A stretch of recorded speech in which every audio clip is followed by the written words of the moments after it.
En esta ocasión vamos a ingresar en uno de los temas más delicados y más perturbadores, porque tiene que ver con algo que durante muchos años jamás había oído y escuchado que estaba sucediendo.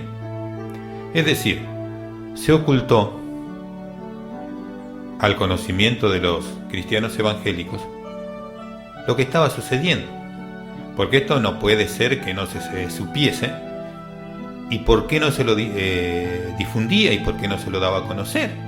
¿Y por qué no se preocupaban en hacer las correcciones adecuadas? Por algo será, ¿no? O sea que después de muchos años de estar en la iglesia evangélica, predicar, enseñar, hablar de doctrina, defender a rajatabla todo lo que tiene que ver con la palabra de Dios, me encuentro que la base para la educación que tenía está adulterada, y que muchas de las cosas que decía en algunos casos no eran exactamente así. En algunas ocasiones leía el texto para estudiar, para analizarlo, para preparar estudios o para estudiar la Biblia simplemente, y me preguntaba, ¿por qué el apóstol Pablo escribía tan raro? Si él tenía la intención de definir y aclarar las cosas, por más que se tratase de una audiencia de otro país, de otra nación, con otra cultura, era inentendible lo que estaba escribiendo y imposible de entender por qué escribió de tal modo. Cuando miro el Textus Receptus con relación a la Biblia que tenemos hoy, en el Textus Receptus tienen las palabras que ahí le faltan. Si le sacamos a un escrito las palabras fundamentales, no se va a entender para qué habló eso. Y eso era lo que yo notaba y decía, ¿por qué habrá escrito así tan raro? No, era que Pablo no escribió así, el Espíritu de Dios no escribió así, no le ordenó escribir así, ni lo inspiró.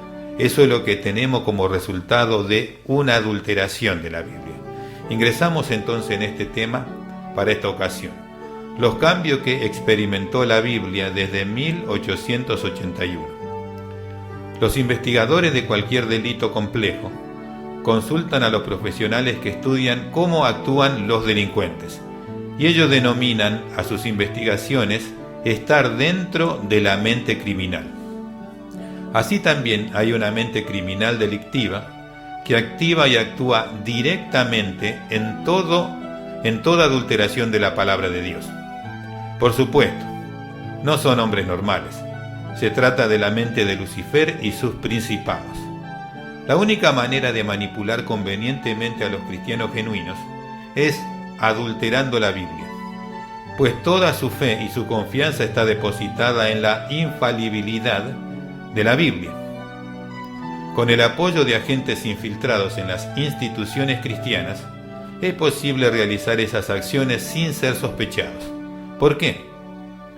Porque está aprobada por los peritos de la universidad tal o tal, y no nos van a vender gato por liebre, ¿verdad?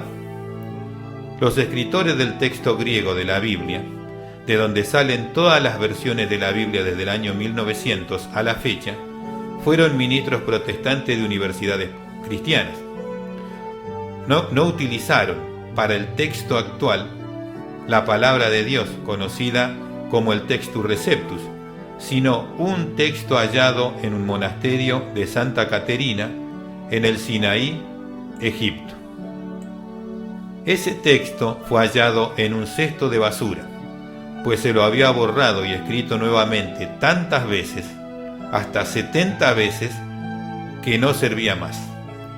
De ese texto, adulterado de ese modo, es el que Westcott y Hort utilizaron para hacer el texto griego base para todas las Biblias a partir del 1900.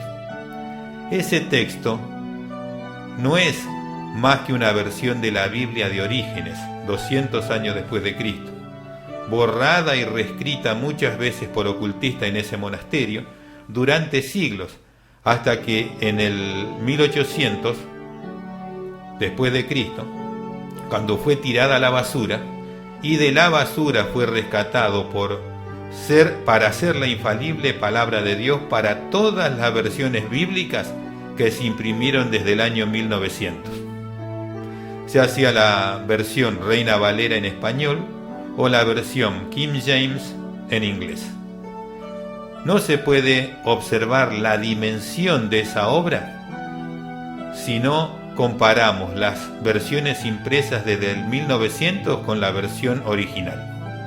En el caso de la versión Reina Valera, es la Biblia del Oso 1569. En el caso de las versiones en inglés, es la Biblia King James 1611. Para darle una mínima dimensión de estos actos, si comparamos la Biblia antigua del Oso, Reina Valera, con la versión Reina Valera 1960, y miramos solo las epístolas apostólicas y el Apocalipsis de Juan, encontramos más de 450 versículos modificados. Y si hacemos una evaluación doctrinal y teológica, el número puede llegar a miles de cambios. Con todos esos cambios, ¿podemos decir que con esa versión tenemos la palabra infalible de Dios? Es claro que no. Este es un tema muy delicado, pues si observamos los problemas doctrinales que arrastra el Evangelio desde los últimos 60 años, encontramos que los cambios realizados en la Biblia, esos cambios son los que permiten esas aberraciones, pues se trata de alteraciones que van desde la eliminación hasta los cambios directos. ¿Y qué decir si usted toma las versiones King James, pero traducida en español, que tienen 1200 alteraciones? Y si tomamos la nueva versión internacional o la Biblia de las Américas, que tiene más de 600 alteraciones, en un pasaje bíblico puede haber 2 alteraciones, pero esas alteraciones degeneran en 5 cambios teológicos.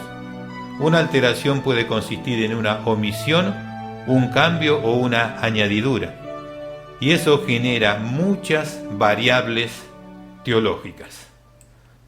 Lo más importante que podemos mencionar es que tomaron una versión que estaba tirada en la basura, por inservible ya. Los que estudian los textos antiguos y que miran y estudian cuántas veces se pudo borrar y escribir, eso se puede hacer. Comprobaron que esa versión tiene hasta 70 veces cambios. O sea que se cambió todo lo que se quiso cambiar allí.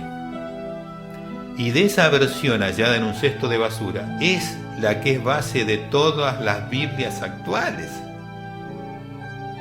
que se editan en el mundo. Como lo mencioné, las versiones en español Reina Valera o las versiones King James en inglés, y de allí las traducciones a todos los países se hacen en base a esos textos griegos que derivan de ese Codex Sinaiticus, que posee cambios hechos por agentes luciferianos, ocultistas. Y eso se nos vende hoy por Biblia, por la palabra de Dios. Para entender esto hay que conocer la mente criminal.